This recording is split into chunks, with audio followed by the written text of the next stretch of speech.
First of all ಆರಾಧನಾ ಪಾತ್ರಕ್ಕೆ ನಾನು ತುಂಬ ಥ್ಯಾಂಕ್ಸ್ ಹೇಳೋಕ್ಕೆ ಇಷ್ಟಪಡ್ತೀನಿ ತನ್ವಿಯಾಗಿ.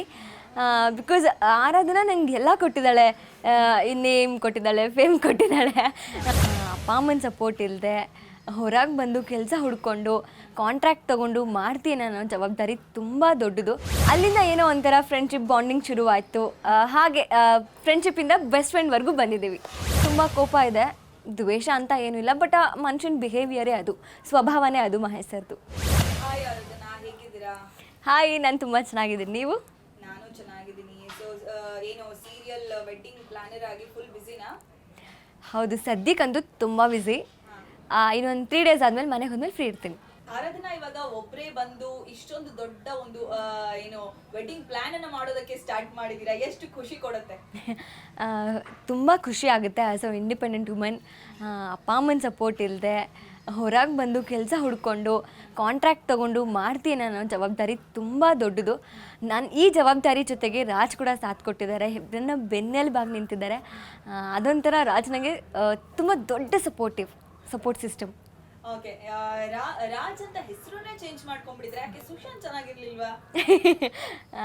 ಇಲ್ಲ, ಯೂಶಲಿ ರಾಜ್ ಅಂತಾನೆ ಕರೆಯೋದು, ಸುಶಾಂತ್ ತುಂಬ ರೇರು. ಇವಾಗ ನಿಮಗೆ ರಾಜನ ಏನೂ ಗೊತ್ತಿಲ್ಲದೆ ಇಷ್ಟೊಂದು ಅವನ ಹೆಂಗ್ ಜೊತೆಗೆ ಇಟ್ಕೊಂಡ್ರಿ ನೀವು?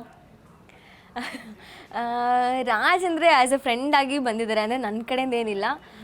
ಈಗ ಮಹೇಶ್ ಸರ್ ಕರ್ಕೊಂಬಂದರು, ಅಲ್ಲಿಂದ ಏನೋ ಒಂಥರ ಫ್ರೆಂಡ್ಶಿಪ್ ಬಾಂಡಿಂಗ್ ಶುರುವಾಯಿತು.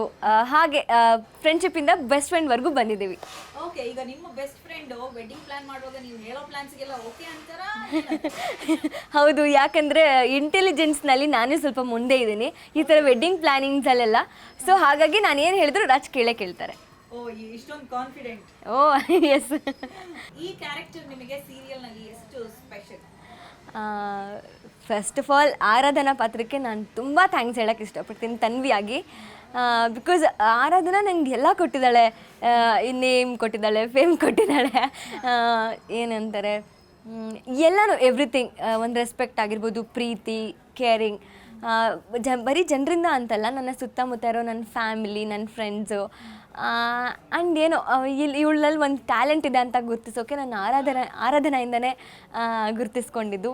ಲೈಕ್ ನಾನು ಯಾವಾಗಲೂ ಆಭಾರಿ ಆರಾಧನಾ ಪಾತ್ರಕ್ಕೆ. ಓಕೆ, ಅಪ್ಪ ಯಾವಾಗಲೂ ತುಂಬ ಕಷ್ಟ ಕೊಡ್ತಾ ಇರ್ತಾರೆ ನಿಮಗೆ. ಸೊ ಅಪ್ಪನ ಬಗ್ಗೆ ಏನು ಅನಿಸುತ್ತೆ? ಮಹೇಶ್ ಸರ್ ಯಾವಾಗಲೂ ಹಾಗೇ ತುಂಬ ಒಂಥರ ಏನಂತಾರೆ, ತುಂಬ ಸಣ್ಣ ಬುದ್ಧಿ, ಸಣ್ಣತನ. ಅದು ಯಾಕೆ ಅಂತ ಗೊತ್ತಿಲ್ಲ ನನಗೂ. ಮಹೇಶ್ ಸರ್ ಮೇಲೆ ಏನು ಆ ಥರ ದ್ವೇಷ ಆಗಲಿ ಏನೂ ಇಲ್ಲ. ಕೋಪ ಇದೆ, ಹೌದು, ಅವ್ರು ಆಡೋ ಮಾತುಗಳಿಗಾಗಲಿ, ಅಮ್ಮನಿಗೆ ಹಿಂಸೆ ಕೊಡೋದಾಗಲಿ, ಆ ಥರದ್ರಲ್ಲಿ ತುಂಬ ಕೋಪ ಇದೆ. ದ್ವೇಷ ಅಂತ ಏನೂ ಇಲ್ಲ, ಬಟ್ ಆ ಮನುಷ್ಯನ ಬಿಹೇವಿಯರೇ ಅದು, ಸ್ವಭಾವನೇ ಅದು ಮಹೇಶ್ ಸರ್ದು. ಓಕೆ, ಇನ್ನು ಅಮ್ಮ ನಿಮಗೆ ಸಪೋರ್ಟ್ ಮಾಡಬೇಕು ಅನ್ನೋ ಆಸೆ ಕೂಡ ಇದೆ, ಆದರೆ ಮಾಡೋದಕ್ಕಾಗ್ತಾ ಇರೋದಿಲ್ಲ. ಒದ್ದಾಡ್ತಿರ್ತಾರೆ ಆ ಕಡೆ. ನಿಮ್ಮ ತಂದೆ ಮಾತು ಕೇಳೋದಾ ಅಥವಾ ನಿಮಗೆ ಸಪೋರ್ಟ್ ಮಾಡೋದಾ ಅನ್ನೋ ಕನ್ಫ್ಯೂಷನಲ್ಲೇ ಇರ್ತಾರೆ. ಸೊ ಅಮ್ಮಂಗೆ ಯಾವ ರೀತಿ ಸಪೋರ್ಟ್ ಮಾಡ್ತೀರಿ ನೀವು, ಅಥವಾ ಏನು ಹೇಳಿ ಸಮಾಧಾನ ಮಾಡ್ತೀರಿ? ಅಮ್ಮನ ಬಗ್ಗೆ ಹೇಳಬೇಕು ಅಂದರೆ ಪಾಪ ಅಮ್ಮ ಈ ಕಡೆ ನನ್ನ ಕಡೆನೂ ಮಾತಾಡಬೇಕು, ಮಹೇಶ್ ಸರ್ ಕಡೆನೂ ಮಾತಾಡಬೇಕು. ಇಬ್ಬರು ಪರವಾಗಿ ಮಾತಾಡೋಕೆ ಹೋದಾಗ ಅವಳೇ ಮೌನಿ ಆಗಿಬಿಡ್ತಾಳೆ, ಏನೂ ಮಾತಾಡಲ್ಲ. ಕೆಲವೊಂದು ಸತಿ ತುಂಬ ಅಳ್ತಿರ್ತಾಳೆ, ನನ್ನ ಬಗ್ಗೆ ಯೋಚನೆ ಮಾಡ್ತಾ. ಮಹೇಶ್ ಸರ್ ಬಗ್ಗೆ ಕಾಳಜಿ ಇಲ್ಲ ಅಂತಂದ್ರೂ ಮಾತಿಗಾದರೂ ತೋರಿಸ್ಕೊಂಡು ಓಡಾಡ್ತಾಳೆ. ಅಮ್ಮ ಯಾವತ್ತಿದ್ರೂ ಸ್ಪೆಷಲ್ಲೇ ಆ ವಿಚಾರಗಳಲ್ಲಿ. ಅಮ್ಮನ ನೋಡಿ ನೀವು ಈ ಥರ ಬಿಸ್ನೆಸ್ ಎಲ್ಲ ಒಬ್ಬರೇ ಮಾಡೋದನ್ನ ಕಲ್ತ್ರ? ಯಾವ ಒಂದು ಗುಣ ಅಮ್ಮ ನಿಮಗೆ ಕೊಟ್ಟಿರೋದು ಇವಾಗ ಹೆಲ್ಪ್ ಆಗಿದೆ ಅಂದರೆ ಹೇಳ್ಕೊಟ್ಟಿರೋದು? ಅಮ್ಮನ ಗುಣನೂ ಒಂದು 30% ಇದೆ. ಹೆಚ್ಚಾಗಿ ನನ್ನ ತಂದೆ ಗುಣ ನನಗೆ ಬಂದಿರೋದು. ಓಕೆ, ಇನ್ನು ಇದ್ರ ಜೊತೆಗೆ ಸಪೋರ್ಟ್ ಮಾಡ್ತಿರುವಂತಹ ರಾಜ್ ಅವರು ಎಷ್ಟು ನಿಮಗೆ ಹೆಲ್ಪ್ ಆಗ್ತಾ ಇದ್ದಾರೆ? ಅವ್ರು ತುಂಬ ಸಪೋರ್ಟಿವ್ ನನಗಂತೂ.